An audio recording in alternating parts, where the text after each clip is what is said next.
जय हिंद सभी को। स्वागत है आपके अपने यूट्यूब चैनल राज सर ऑफिशियल में। आज जो हिस्ट्री का सबसे कठिन टॉपिक कहे जाने वाला गवर्नर जनरल और वायसराय। आगे जो आने वाले एग्ज़ाम है, हम पूरा प्रयास किए हैं कि उसमें जो संभावित प्रश्न है इससे बन सके। और अगर जो है वीडियो पसंद आए तो आप लोग जो है दोस्तों में शेयर कीजिए, लाइक कीजिए, कमेंट कीजिए। बहुत ही मेहनत से भाई बनता है, थोड़ा सा सपोर्ट कीजिए। देखिए, इसमें जो भी इम्पोर्टेंट पॉइंट्स है और जो भी वायसराय आएगा, इसके अंदर जो भी मतलब घटनाएं हुई वही इम्पोर्टेंट है, उसको हम कवर किए हैं इसमें। देखिए, सबसे पहले हम शुरू करते हैं बंगाल के गवर्नर से। बंगाल का जो है प्रथम गवर्नर जो था, जिसका नाम था रॉबर्ट क्लाइव, बंगाल का प्रथम गवर्नर था। यह जो है 2 बार शासन किया। एक बार 1757 से मात्र जो है 3 साल, तो 1760 हो गया। ये प्रथम बार। और द्वितीय बार जो है 1765 से, इसमें मात्र 2 साल जो है शासन किया था, इसलिए 1757 आ गया। ये दूसरी बार। तो सबसे पहला पॉइंट, रॉबर्ट क्लाइव बंगाल का प्रथम गवर्नर था। इसमें जो है कुछ घटनाएं हुई हैं इसके शासनकाल में, जैसे अवध के नवाब जो शुजाउद्दौला थे और शाह आलम द्वितीय के बीच जो है इलाहाबाद की संधि हुई थी 1765 में। क्वेश्चन किसी तरह घुमा के पूछेगा, अब मैं प्रयास करूंगा कि सारे क्वेश्चन इसी में क्लियर हो जाएं। देखिए, 1765 पहली बात तो इलाहाबाद की संधि हुई थी। इसके बाद किसके किसके बीच हुई थी, तो नवाब जो हैं शुजाउद्दौला और शाह आलम द्वितीय के बीच में। तो यहाँ से क्वेश्चन बन गया। और क्वेश्चन पूछ सकता है कि इलाहाबाद की संधि जो है किस गवर्नर के जो है समय हुई थी, तो वो है रॉबर्ट क्लाइव। दूसरा जो है, बंगाल में उस समय द्वैध शासन प्रारंभ हुआ था, वो भी 1765 में। तो ये भी इसमें पॉइंट है। 3 पॉइंट हमको यहाँ से समझना है। पहला, रॉबर्ट क्लाइव बंगाल का प्रथम गवर्नर था। और अवध के नवाब जो थे शुजाउद्दौला और शाह आलम द्वितीय के बीच इलाहाबाद की संधि हुई थी 1765 में। और बंगाल में जो है द्वैध शासन जो है प्रारंभ हुआ था 1765 में। इससे इतने इंपॉर्टेंट पॉइंट्स है। आगे चलते हैं, बंगाल के गवर्नर जनरल। देखिए, यहीं से बंगाल का जो है पद गवर्नर से क्या हो जाता है, गवर्नर जनरल। अब इसमें जो क्वेश्चन बनेगा, तो यहाँ से देखिए, पहला पॉइंट है रेगुलेटिंग एक्ट इसी में आया था 1773 में। क्योंकि जो बंगाल के गवर्नर जनरल जो था, जिसका नाम था वारेन हेस्टिंगर, 1772 से 1785 तक इसके अंदर जो भी घटनाएं हुई हैं सब इन्हीं के शासनकाल में आएगा। इसलिए पहला जो है 1773, देखिए 73 है तो इसी में आएगा।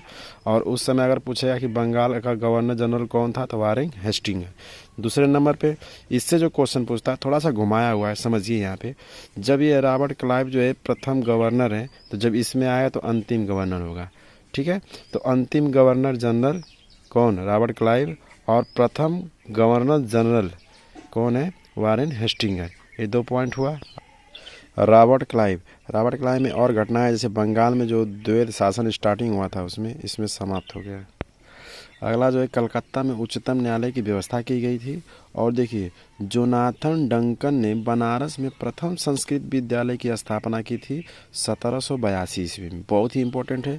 अगला है ब्रिटिश इंडिया एक्ट जो आया था 1784 में, ये इसी में पारित हुआ था। और इसी के समय में प्रथम मराठा आंग्ल युद्ध जो हुआ था। और इसी में एक बहुत ही मोस्ट इम्पोर्टेंट संधि है, जिसका नाम है सालबाई की संधि 1782 ईस्वी में।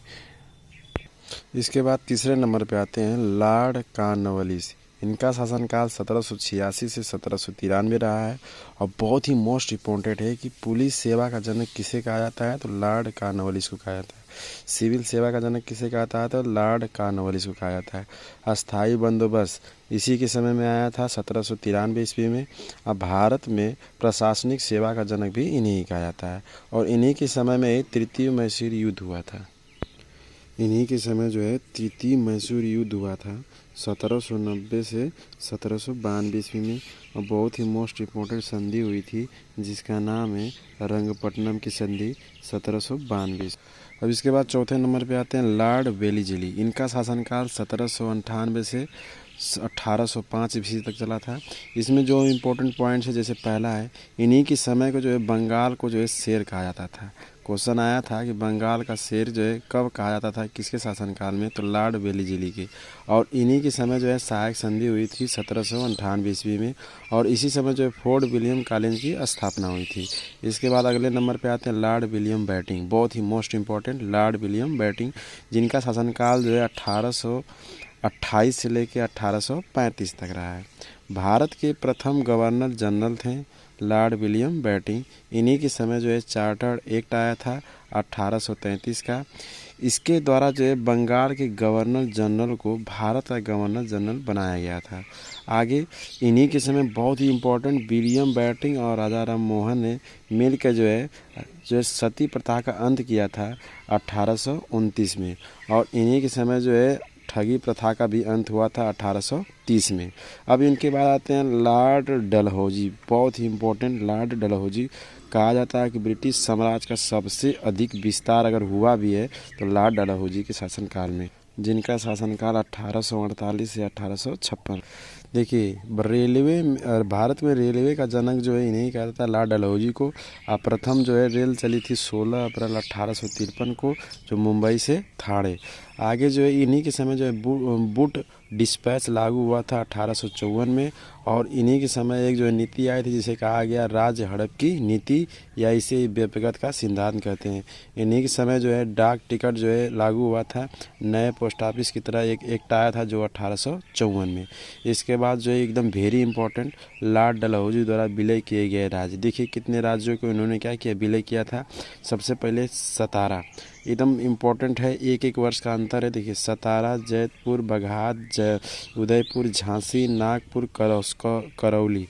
डेट बहुत ही इंपॉर्टेंट है, 1888, 49, 50, 52, एक साल गैप रहेगा, 53, 54, 55। लास्ट में आता अवध कुशासन को जो है आरोप लगा के जो है इसको अपनाया गया था 1856 में। लॉर्ड डलहौजी के बाद आते हैं लॉर्ड कैनिंग। इनका शासनकाल 1856 से 1862 तक रहा है। कहा जाता है कि अंतिम गवर्नर जनरल तथा प्रथम वायसराय लॉर्ड कैनिंग थे, वो भी भारत की। इन्हीं के समय 1857 की क्रांति हुई थी और विधवा पुनर्विवाह जो है 1856 में इन्हीं के शासनकाल में हुआ था।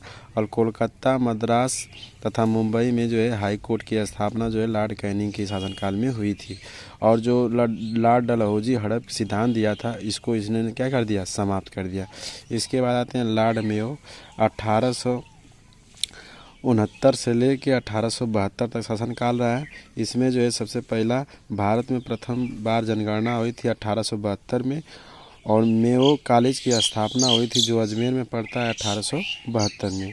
और इन्हीं के समय जो है कृषि विभाग की स्थापना हुई थी 1872।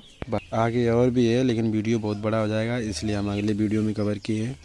और बहुत बहुत धन्यवाद। अगर वीडियो अच्छा लगे तो लाइक, सब्सक्राइब एवं कमेंट कीजिए और दोस्तों में शेयर कीजिए। Thank you.